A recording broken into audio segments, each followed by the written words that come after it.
Thanks, Brad. This is a great honor for me personally, as Brad shared too. Both of us actually requested to share the stage, and it's because we have a great honor of working with over 1,000 different advisors. And so I'm honored to share and be part of this great award. So with that, let's name our finalists here. First, we have Chris Hamilton, partner at Hawkins Insurance.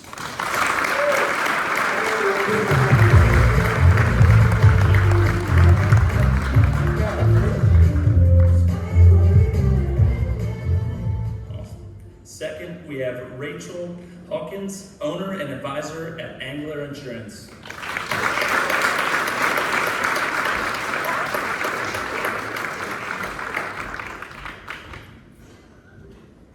Third, Justin Leader, president at Benefits DNA.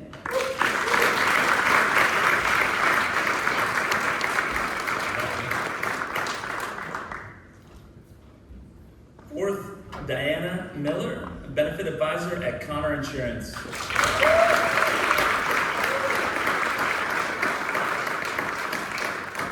By the way, I'm just announcing in the order, not in any particular. I don't have that honor. It's alphabetical. Right? Exactly.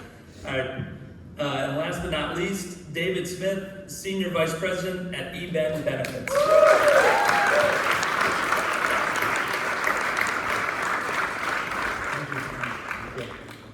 All right, thanks everybody.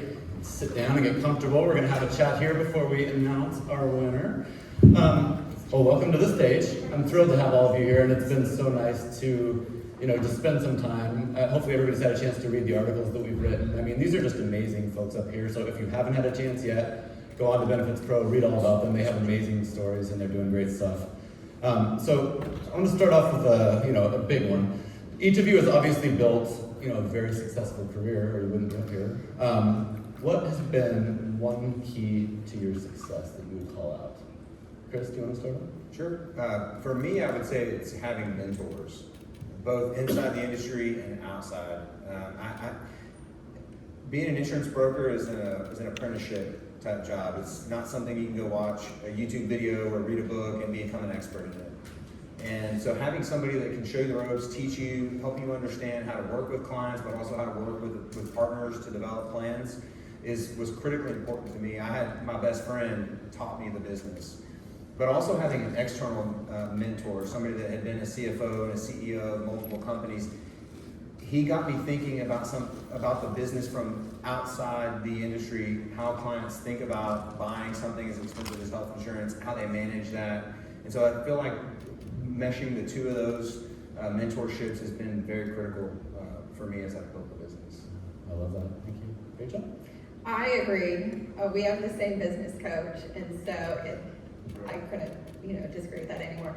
One of the things that I really leaned into was stop trying to be everything to everyone. Own that it's okay to say no. That has been a big differentiator. Sticking with the things that are going to align with your mission. We always talk about aligned partnerships, right? But that extends really far. So that's definitely a key factor of staying mission driven through this whole journey and what you're about. Awesome. Justin? Yeah, I live by the motto, don't fall into the sin of certainty, that I know everything about this business because it is so broad, you will never know everything. And in that, be hungry for education. I lean a lot on the community. I have some of my best friends in the audience that I talk to every day about the trials and tribulations of this industry. But I think the one thing that has really helped me be successful is know that there is no perfect solution that exists. We're all in search of what will work for that specific group or client. Yeah. Humbleness.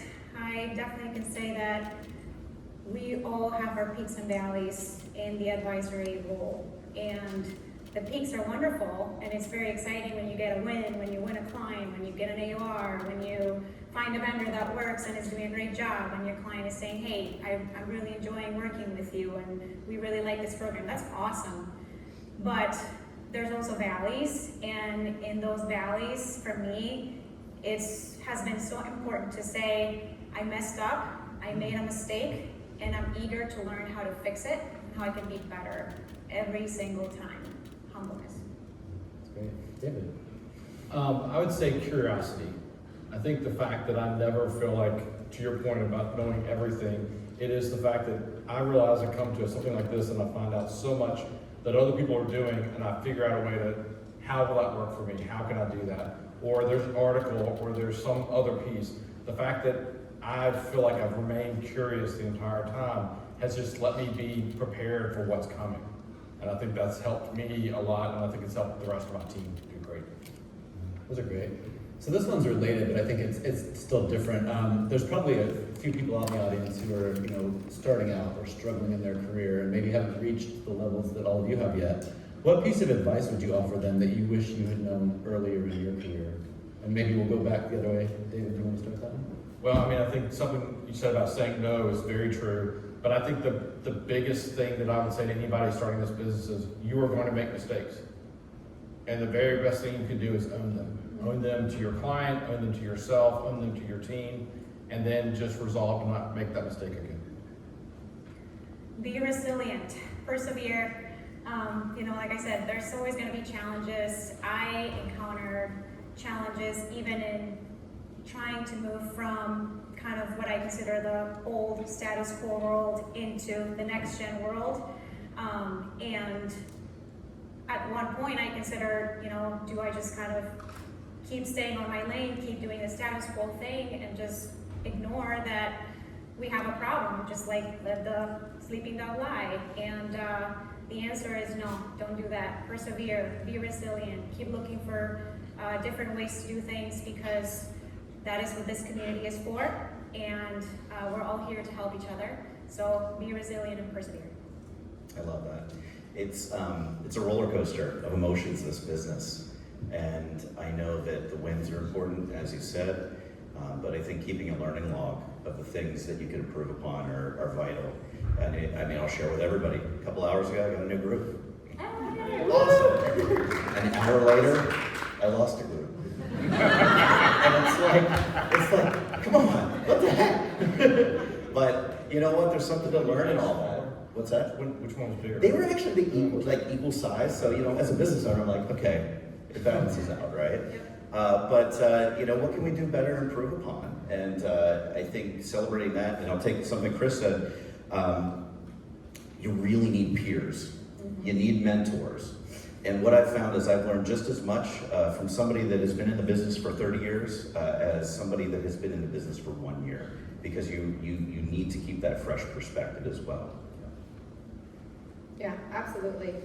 I think collaboration is so important. That's something that we have kind of all talked about on the side as we're getting to know each other. When I first started in this business 15 years ago, there was this competitive factor that it's like, oh no, I'm not going to tell you my secrets. This is going to be mine. I'm not sharing it with anyone.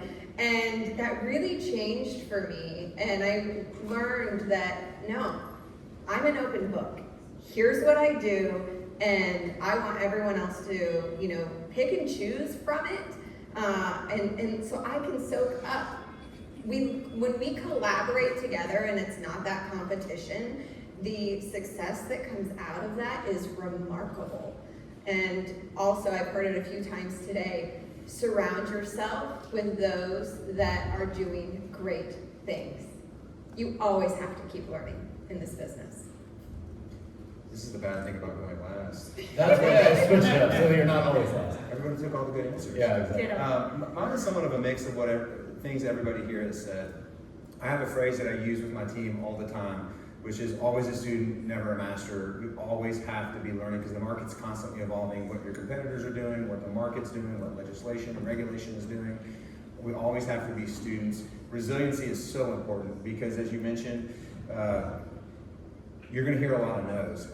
Actually, I heard one of my kids' baseball coaches say this, and it's true in baseball, and it's true in our business, and probably true in any business. He said to the kids, if you bat 300, you're going to make millions of dollars in Major League Baseball. And if you think about what we do, if you bat 300, you're probably going to do really well. But guess what that means? You're going to fail 7 out of 10 times before you succeed. And so that resiliency is so important. always be curious, keep learning, collaboration. I found that the more I give to people that they call my competitors, when you give to somebody else, they give back usually. And that's how we all get better. As iron sharpens iron, so too does one man sharpen another. I found that those are the things that I have found that as far as advice I would give to somebody that's new in the business. That's great. Just covering the industry now for a decade, I think that what you guys just described is one of the things I've noticed. It went from a very guarded, competitive space, and it's been amazing to see how much it's changed in such a short time. It's exciting to watch. So, well, the benefits in healthcare space is always pretty crazy and tumultuous, but it feels like maybe the last few years even more so than ever. So I would just be curious if each of you could point out one thing that you're watching. What is really catching your eye right now? You can take that in any direction you want. Chris, do you want to start off? I'm thinking about regulatory reform. There's a lot of talk about what's going on in the PBM space. I think that conversation with the current administration and with legislators needs to be expanded to what's going on in both healthcare and on the health insurance side. We've seen the insurance companies move further and further into the health ecosystem, into the supply chain. Probably, there's nobody in the carriers here, is there? They might have left after the last meeting if there is, so yeah. It's somewhat of an unpopular opinion, maybe, but I'm curious to see if the government takes an approach similar to what they did with the bowel communication system in the 80s, where you probably need to break it up, and that's what I'm looking for. I think that's what needs to happen to create competition, because guys, we all know there's not really a competitive environment that we have in health insurance. And the same with healthcare. It's local and it's controlled typically by very few people. So I'm curious to see what evolves with that. That's a great answer. Great job. I would say I am loving the emphasis on outcome-based care. Again, like Nurse Deb was saying earlier today, how it's the people. To me, the more that I see our industry leaning into that is awesome.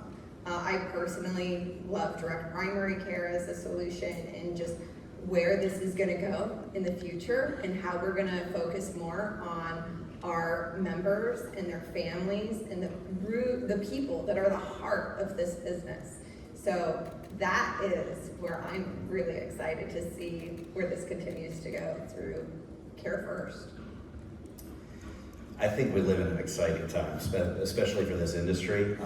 I think you're only limited by the extent of your creativity right now, because there's so many cool things happening. I remember 10 years ago with RBP starting to take off. Now we have ICRAs, but going back to something Chris said, the legislation that has changed over the past 5 years has opened up a door and shined light on an otherwise opaque industry. So it's a great opportunity for us to raise the bar as advisors and start advising like our brothers and sisters on the financial services side of things. And in that, the conversations we're having are fantastic. And that's what I love, though. It's a great opportunity to educate others. And through that process, you gain credibility and the ability to do good work. So that's what I like. So I know you said, what are you watching? But I don't like to watch. I like to get into it. And so a couple of things are, the first one, of course, we all know that in Arkansas, the legislation got passed regarding PBMs not being able to own pharmacies within that state. We have very similar pieces of legislation taking place in both Wisconsin and Iowa. And so really, like right now, I'm working with independently owned pharmacy people that are banding together to get that legislation passed within those two states, which heavily impact the people, the employers that I work with in my community. So that's one. The second one is to the direct primary care point. The Midwest, the area that I'm in, I feel like it's kind of one of those late adopters. Like I see a lot of the things happening more in the East Coast, West Coast, and then the Iowa, Wisconsin, Minnesota territory tends to take a slower approach of like just wait and see. But with the DPC concept, what I'm starting to see are physicians, and in fact I just had an event in Wisconsin a couple weeks ago, literally physicians that are out there on their own speaking to employers about their story, leaving a traditional hospital system and starting their own independent practices. So what I'm doing with them is promoting that story as much as I can, put as many employers as I can possibly put in front of them so that they can hear it, because it's amazing the validity that a medical provider adds to the conversation compared to me. And so those are a couple of things that I've been not only watching, but really working hard on the last few months. I think for me, it's big data. How do we really start taking the data that we have and doing something with it? And I think the people that I see on the front edge of this are the ones who are really starting to say, this is what we know, this is what it means. And I know we talked in the DBC panel the other day about, like, one of the things we're starting to target is, I'm looking for men between the age of 45 and 55 who have next to nothing in claims, and how do I get them to a primary care physician so they get their annual physical, they do all the things they're supposed to, so they get in that habit. Because those people are not cheap, they're just ticking time bombs. How do we start taking the data, and conversation I had earlier today about taking it and starting to use it to be predictive as to what we need to do to intervene, either with precision medicine, to really understand what it looks like, so that when I look at renewal and I'm talking to an actuary and I'm saying, this is what the numbers say, this is really what this person's going to do to impact it. And I think how we can start to leverage that data in a meaningful way is going to go to what I think is the next version of RBP, which is not RBP, but is really taking machine readable files, turning it into more most favored nation contracts that say, if you, the provider, will accept this from somebody, you should accept it from me. You've already negotiated this, I'll take advantage of that. And it will actually eliminate some of the friction that I think exists within RBP today. But that's all about leveraging big data in a meaningful way for people. Those were great answers, thank you. We touched on this a little bit in the afternoon keynote, but like all of you are doing very progressive, innovative things that are needed to push the industry forward. But as we talked about during that session, change is scary for people, for employees, for employers. Even if they know they need to, it's daunting. So how do you each kind of meet these employers and employees where they are? How gently or how aggressively do you push? Do you hold the nurse dev or something different? But yeah, David, do you want to start off and just talk about meeting people where they are and kind of how you push them to where they need to be? And Kobe heard my whole sermon about this, but I think the thing that we are notoriously bad at in this business is stopping and listening. And my daughter, who is 28 and my best friend, made me sit on a couch in Las Vegas one time and listen for an hour about some breakup she was going through. And it's like, she didn't want me to say anything, she just wanted me to listen. And it's the lesson that I would be honest, I think most of us never do. We never try and figure out where our clients are to figure out how to get them where they need to be. And you have to stop and shut up and listen to them. And I think it will totally transform our ability to push them to where they need to be. If you sit there and say to somebody, you need to do this, this, this, this, and this, they're like, that's way too much, dude, I don't want to do that. But if you stop and say, where do you want to be? What does your plan look like in 5 years? How do we get there? It's a totally different conversation, because then you're building a long-term relationship. I love that feedback. For me, I learned very early on, it was in the very first few months with Connor Insurance, that you should not try to force a solution down a client's throat, because it went totally wrong. And then we had to kind of backpedal and figure a different way for them. Ben Connor has been a huge mentor for me for the last 3 years, and one of the things that I have learned from him is, as we develop this, we call it the Connor Insurance Pathway. So we will create a roadmap for every employer based on what we have listened from the initial conversations on the things that we can do in year 1, the things that we would recommend in years 2, 3, and then the things we recommend in 5 years. And let them react to it. Just ask questions of the employer what they think about it. Then, if they're, for example, saying, we think we could do RBP, Ben has always taught me, try to sell them out of it. If you can convince them with laying all the cons of the solution, and they say, you know what, wait, we actually don't want to do that, they're not ready. But if they still, after telling them flat out truth, what are the pros, what are the cons, they're like, we think we can work with that, then move forward with it. So that's been a great for me. I found that if you take a rag and put chloroform on it, That's a good option. they do what you tell them to do. No. we live in a society where we've all essentially grown up in a box, right? And if you grow up in a box, you don't know that there's a box. So you have to really, I think you said it, meet the client where they are and educate them.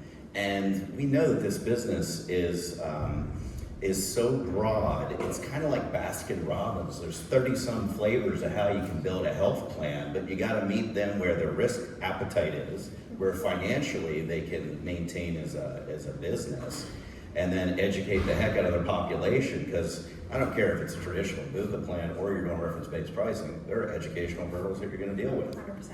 Right? So with that, it's I've just found you got to meet them where they're at, and I think you said it best. You can't shove it down their throat or chloroform. Okay, you're right. This is harder as it goes back this way. Okay, so I would say education for sure. And it doesn't have to be perfect.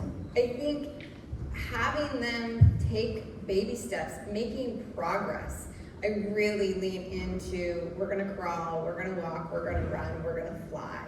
And this is gonna be the journey, and this is how we're gonna get there. And I think through that education, they start to learn, the employers. I had 2 amazing clients with me at a conference last week, and it was so cool to start to see, oh, that's what I can do. I can take this as the next step. You know, how data is driving the strategies. That is so important for when we're talking about the employers and where we want to work with them, and just lean into the education. I don't want to echo everything that's been said, so I'll start with something different. I think our role as advisors, first and foremost, is to be a guide. We're not a hero. That's the client. The client's the hero. We're simply the guide. And when we talk about meeting clients where they are, listening to what they're telling us, what their goals are, what their appetite is, where they're going as a company, and where they want to go with their health plan. Some clients, when you sit down and you kind of lay out what's going on, they want to rip the Band-Aid off, and they may want to move it in an RBP plan and move self-funded and carve the pharmacy out and get really aggressive. But there's also employers today that want to get completely out of the health insurance business, and they want to move to an ICHRA. So if you show up and you're pitching products, and you're selling self-insuring to somebody that doesn't even want to be in the health insurance business, you're barking up the wrong tree. So I view our role as advisors is really to be a guide, help your client and meet them where they are, and then to your point, Dan, is that you want to make sure that you can lay out a path to get them where they want to go. I think those are the highlights to me. Yeah, no, that's great. Well, I know over the course of a conference like this, you hear so much good information. You get to meet so many great potential partners out in the exhibit hall. It can be kind of overwhelming, but exciting. So I guess my question is, like, without recommending a specific product or client, we don't want necessarily commercial, but I'm just, like, what would be one idea or concept or strategy or technology that you would recommend to somebody after this week that might give them a place to start when they get back home? Chris? I'm a huge fan of self-funding. And so the foundation of self-funding is going to be stop loss.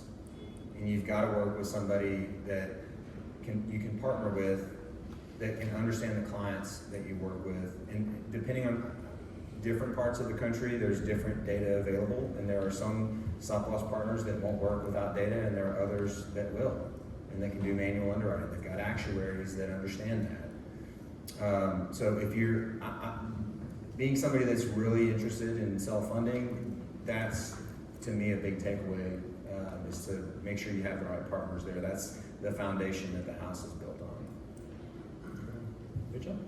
I have a little bit of a different response to this question, and I think it comes more around your client and having a 360 roundtable.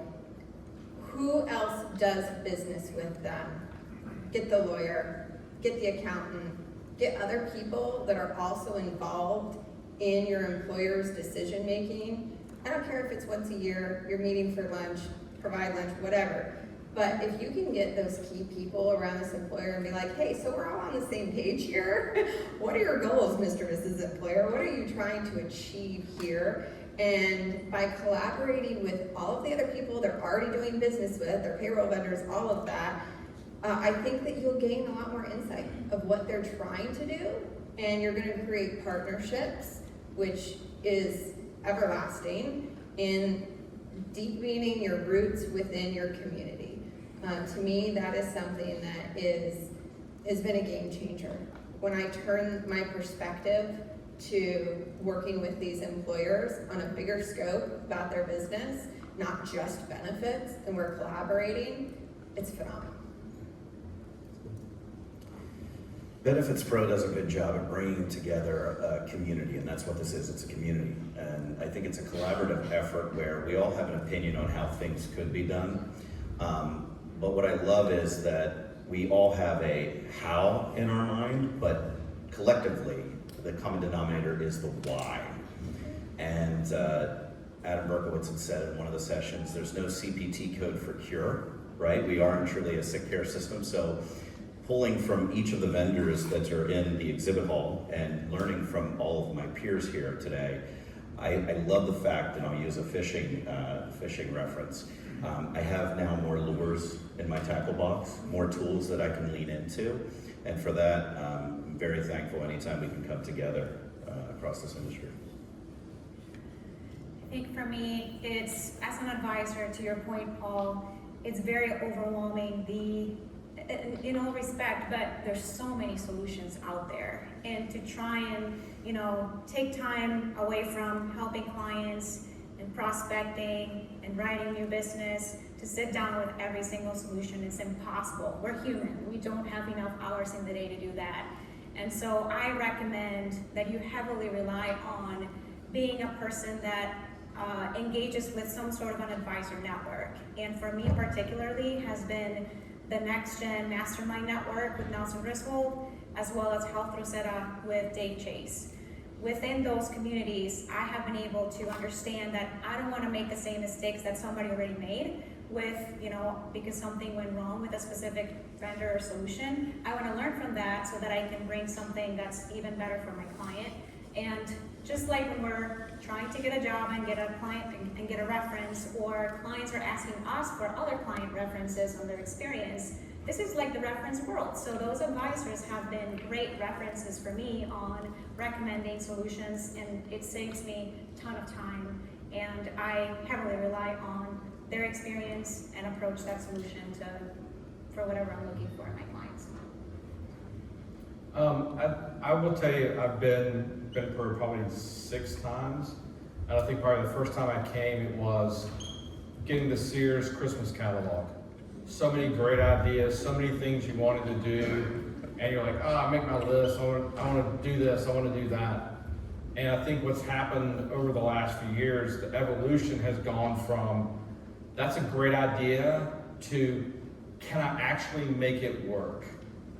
And so, that's why you've got to have good TPA partners, because no point solution survives the wild without its ability to actually work. And so you've got to find somebody good who can plug that in and actually has solutions, that transparent compensation, all the other things that go into it.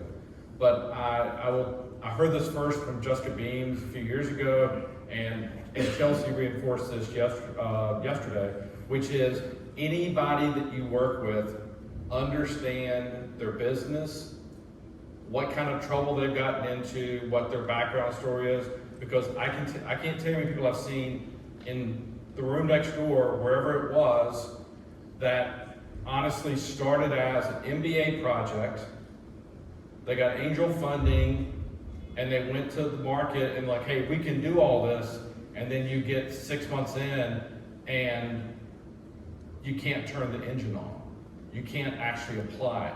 And so it's the place where you have to get away from the salespeople and into the operation and say, will this actually work? And be willing to challenge it up front. You do not want to get to the stage of execution and then find out that shit didn't work, because then whose fault is it? It's yours. And so you've got to really not be, it's like, I don't mean to be rude, but literally tell me why what you're doing is better than these 8 other people and why this works. because I don't want to wake up tomorrow with half a dozen ICRA vendors owned by large super agencies that now have access to all of my client data. I want to make sure I've got good partners in that entire process. And so you kind of walk through that room saying, that's a good idea, how will it exist, and what's your real long-term motivation for doing this? I was wondering why there was people just scattering away from you in the exhibit hall. No, that's a great answer. That's really good. So in addition to being overwhelming, the roles that you all play, you know, there's a lot of optimism, there's a lot of excitement, but day to day, it's tough, it's a grind for all of you, I know from talking to you. How do you personally stay motivated and not get discouraged or intimidated or overwhelmed when you're trying to change something as big and massive as benefits in healthcare? David, do you want to? I mean, alcohol is like always the question. I would say some of the things that were said earlier about having good peers, good friendships. Most of you know I'm heavily involved with NABIP and been kind of the lifeblood of my living for many years, not because of any reason other than they've become my friends, my family. And I think having those kinds of relationships makes it easy when you have the client you lose or the client you win and what the opportunity is. And the real ability to have a community of people who think like you. One of my favorite sayings is typically in a membership meeting is there's a reason why we all drink, and especially when we come together, because we're the only people in our families who actually understand why we need to drink. And so, but out of that becomes this idea that you learn how to build the relationships so that when, like a friend of mine last week had a TPA that had held a claim that was a $600,000 paid claim, and they'd held it just on the other side of a 12:15 run out. And I'm like, you want me to call them with you? Because I will be glad to wear somebody out for this. And I think those are the things that make it fun. And then I'll say one other thing, don't mean to extend it, but you've got to have a team of people who are your friends and who are your colleagues. I would say that my success has nothing to do with me. It has absolutely everything to do with the people on my team. And the people that you know, hey, I need this done, and it's done. And I think if you can do those things, then you're never alone. And if you try and bear it all on yourself, we've seen people crash and burn in this business because they tried to run a business completely on their own ego and certainty, and you never get there. You've got to have a good team with you. So it's wonderful. I think for me, it's been figuring out why am I doing this every single day. Because especially on the days that are bad, it's really easy, and I think it's just human nature. Your brain says quit. Just quit and find an easier job to do every day. And for me, it's understanding, and I think my husband has done a really good job of putting that perspective for me is, so in our day-to-day, we're used to finding medications at no cost for people and finding cancer treatment that is more affordable. It just becomes like such a commodity because we have to do it day-to-day. But in the outsider's point of view, like his point of view was, you just saved somebody else's life. You just got somebody that needed that cancer treatment or that cancer medication, access to it, and that prevented their entire family from going through a really dramatic time in their lives. And so that was a huge perspective change and shift. And so every day, not every day, because not all days are bad, thank God, but in the days that are bad, it's like the why. Why am I doing this? I'm doing this to help people. I'm doing this because the first time I encountered the healthcare system in the US, it was ridiculous. I could not understand it. It was so confusing, and I don't want anybody else to go through that. So have your why present. Growing up the way that I didn't have a lot of money, was raised by my grandfather, my great-grandmother. I know that people in this country make a lot of hard decisions every day. I'm a firm believer that in this industry, we're blessed. It is a lot of struggle, but without that struggle, there wouldn't be any progress. I also believe that a better tomorrow is dependent on the actions that we take today. And some days I've sat down and I've wanted to give up. Some days I thought, what the hell am I doing? I should have just become a school teacher or something like that. And then my wife, who's a second grade teacher, highly qualified to be my wife, as a second grade teacher, reminds me that her job is tough too. But to your point, it's the change that we can impact. It's the helping a business be able to maintain their operations, helping somebody afford their medication. Good one. You know, you think about the grand scheme of things, you save somebody like $60 on a prescription per month, but to that gal, she did the math in her head, she's like, that's $720 per year. My kid's gonna have a better Christmas because of this. Like, that's impact. So, yeah. So I think a lot of it's a journey. And one of the things that I realized was once you see something, you can't unsee it. And when I saw some of the things in corruption in healthcare, I'm just like, oh no, really? I remember one specific event was when I first got claims data and how excited I was to see this claims data. And I'm like, oh my gosh, like there's another way. We can totally do this. And so I came home from a conference and I told my husband, I'm quitting my job and I'm starting a business and I'm cashing out my Roth IRA and I'm going to invest in myself. And he's like, what? Don't go to conferences alone. And he's like, what are we gonna do? And I'm just like, one of the things that we often say in our family is to have faith over fear. And that's something that we have really leaned into. And I think to all of your points, when we talk about collaboration, it's having those partners that you can lean into, you know, whether it's a business coach or really good friends in the industry. People have been there, done that. Learning from our mistakes, that's part of the journey. We're gonna be better tomorrow because we learned what not to do yesterday. So I think all of that plays a role. It goes back to why. If you think about our industry, just the average American, the majority of Americans get health insurance through their employer. They don't have a choice.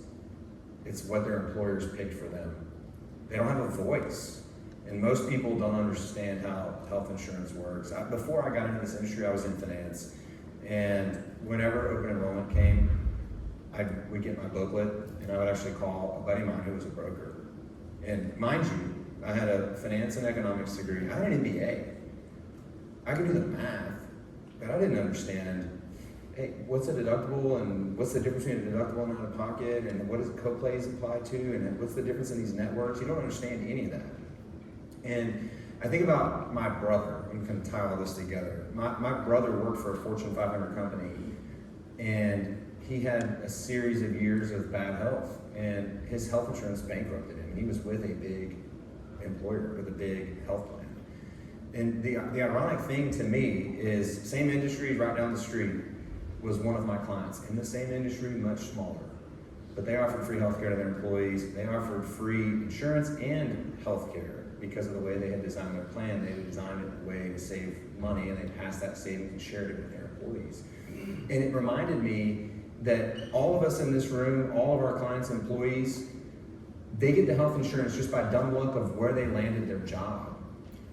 And most of the companies, if we're being honest, the executives that are there don't necessarily understand how healthcare works. That's why they hire us. And so our job, it's incumbent upon all of us to teach those employers and to design it for them so that the employees and the employer can benefit. People rely on us. We're the voice for people that don't have a voice in our system. And so there are many days I've had a similar sentiment. It's like, hey, give me a 6-pack and a bag of chips. You can have this. I don't want to do it anymore. But two things I tell myself, I'm not going to quit today. I'll quit tomorrow. And then usually by tomorrow it changes. And then I remember my brother. I see my brother in every client that I go into. It's somebody's brother, mother, father, sister. It's personal. It's all about people. And those people need help. So that's my motivation. Wow, you guys are really good at this. So we have a couple minutes left before the award ceremony. So I'm going to ask this question, and you don't have to keep it short, but short-ish. But I'm also going to make it a huge question, so I'm going to make it really hard on you. So pull out your crystal ball. I know that's really easy to do in this industry because it's so predictable, right? How will the benefits industry in general, or more specifically the role of the advisor, evolve and change in the coming years, whether that's the next 5 or 10 years, because every day we're watching what you do, you're doing new things all the time. So you can take it however you want to, but where do you see things going in the next 5, 10 years for the role of the advisor? Chris, do you want to Sure. That's a big question. I know. I don't think I'm going to go back to advisors or guides. There's going to be a lot of change, I think, in our industry. The role that we play to guide clients through those changes is going to remain the same. What we're going to be talking about 10 years from now is very different than what we talk about today, which is different than what we talked about 10 years ago. It's incumbent upon us to always be a student, never the master. As the market evolves, we evolve with it. It doesn't matter if we're single payer, Medicare for all, there's going to be a role for an advisor. Trust me. Go look at England.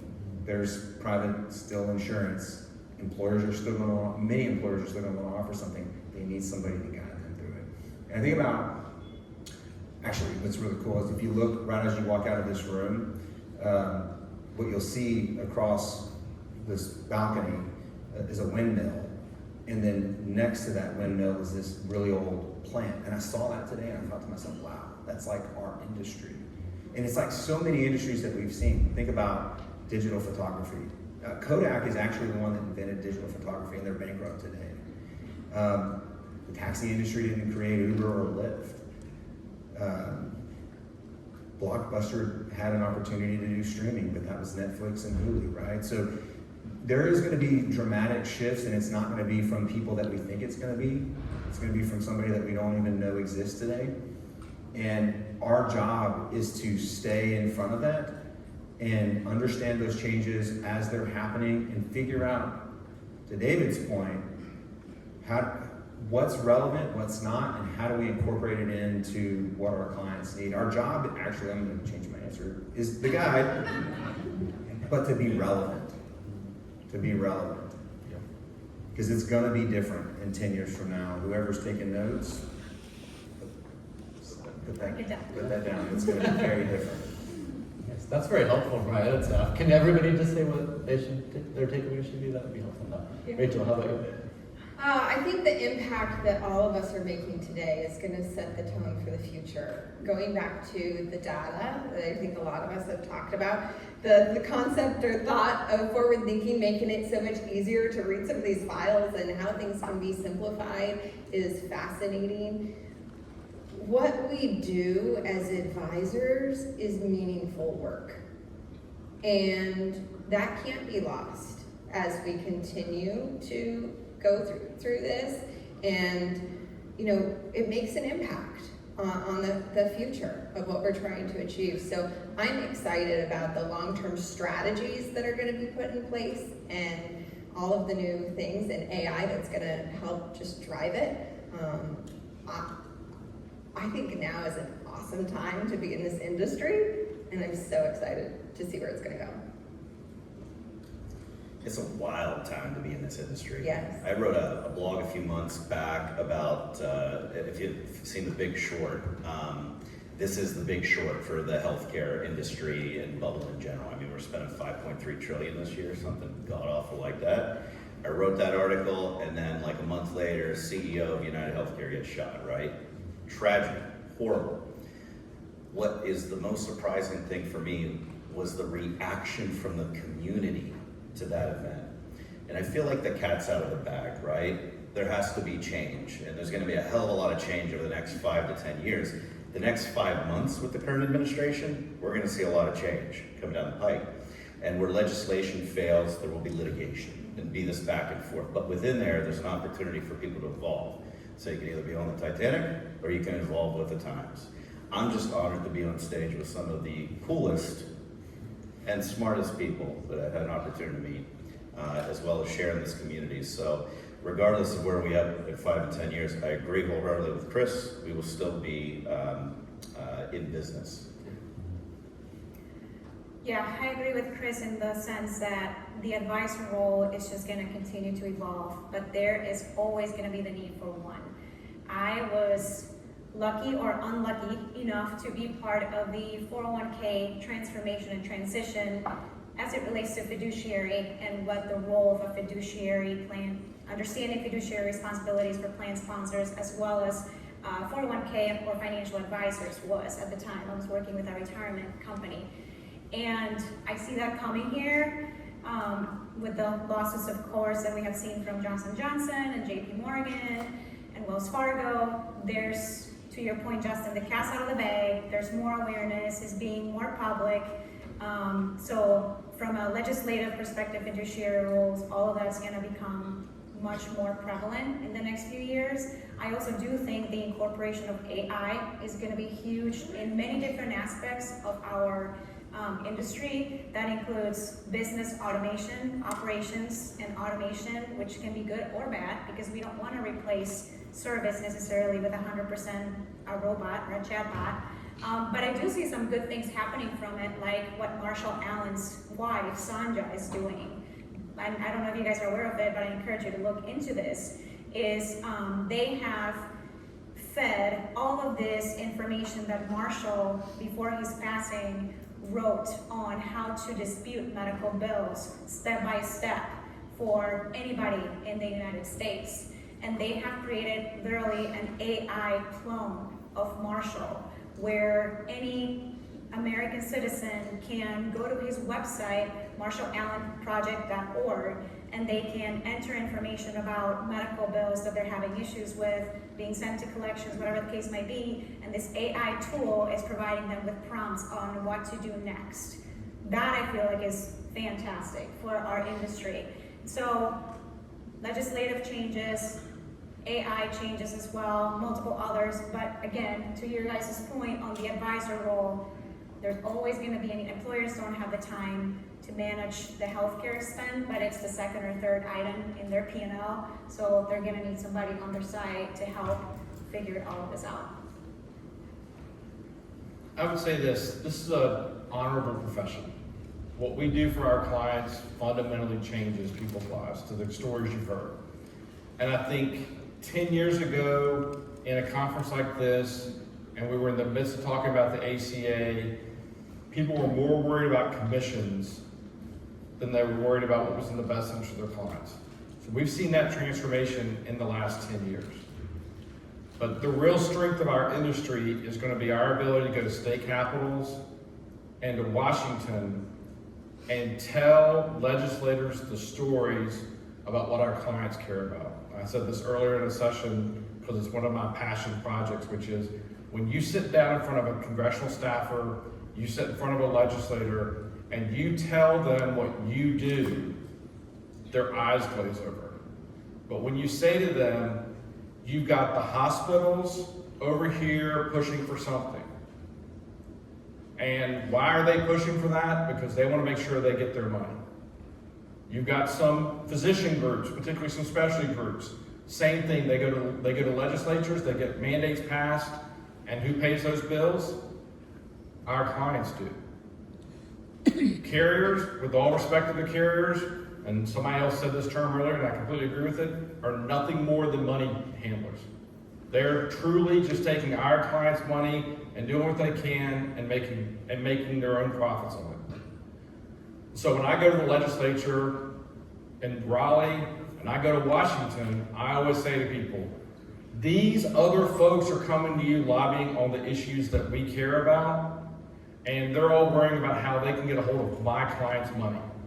At the end of the day, I am the only person, along with the other people in my profession, who can effectively speak on behalf of the people who are actually paying for healthcare in this country. And so stop giving up our money and realize we're the ones that when we sit down and talk to a legislator, oh, that sounds like a great idea, it'll never work, or this is how someone else is going to make money on it. Let us tell you what will really work. Let us protect our clients through good regulation, through appropriate court action, but at the end of the day, if we are more effective, not only speaking to our clients and with their employees and their dependents, but we're also able to go to speak to legislators and regulators and tell them what we do and why it's relevant, we will actually affect change in this country. It's the only way it will happen. Because as much as we'd like to say every incremental change will do something, It doesn't matter until it's happened in Washington or in the state capitol, and you really start bending that needle at that point in time. Oh, that's great. All right, well, unfortunately, we're out of time, but can we get a hand for the amazing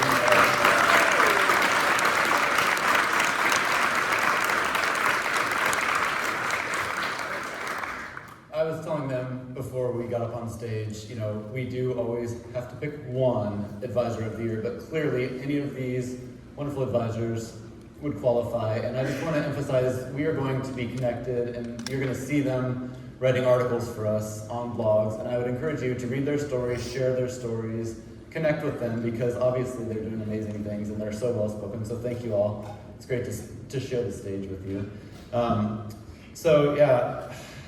I always like this part, but I always hate it too, because we do have to pick one. But again, just you all get awards, and we are honored to give you a little bit of a spotlight and show everybody what you're doing. So before we announce this year's Advisor of the Year, I'm going to call up each of the 4 finalists to the podium so that you can receive an award.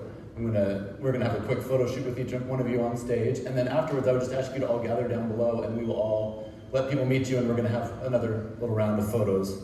So yeah, let me just get this started here. All right, our first finalist, Rachel Hawkins.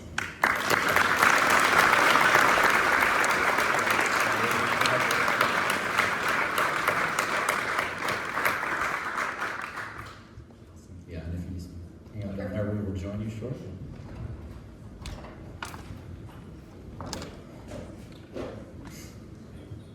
Our next finalist, David Smith.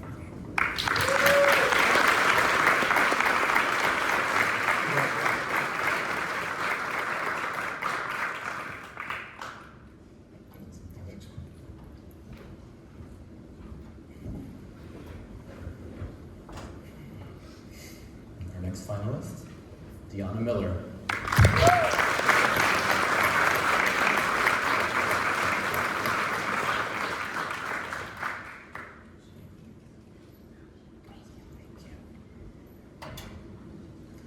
All right, here's where it gets a little anticlimactic. Our next finalist, Justin Leader.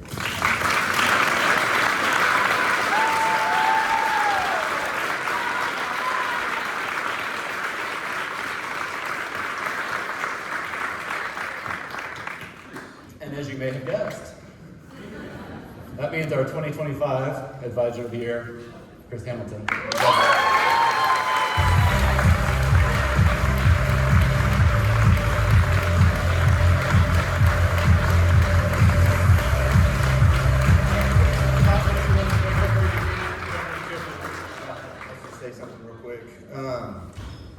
I think David said this best, that there's a lot of people that are responsible. My success is really not even me. It's really 2 groups of people that I would attribute this to. I'm a guy that has a lot of ideas, and those ideas go to die unless you have a team of people that can actually be the hands and feet and that can implement and operate those. So I want to dedicate this to my team at Hotchkiss that takes a lot of the crazy ideas that I have and is actually able to execute them. I can't do the work that I do without them. But most importantly, I want to accept this award on behalf of my clients. 11 years ago, I got into this industry, and a lot of people said I was crazy. The things I was talking about, the ideas that I had, actually some of my own friends that helped get me into the business said, there's no way you can do this because what do you know? And if it was that easy, United Healthcare would have already done it. And I didn't believe them. And that's part of being a good salesperson is you take rejection.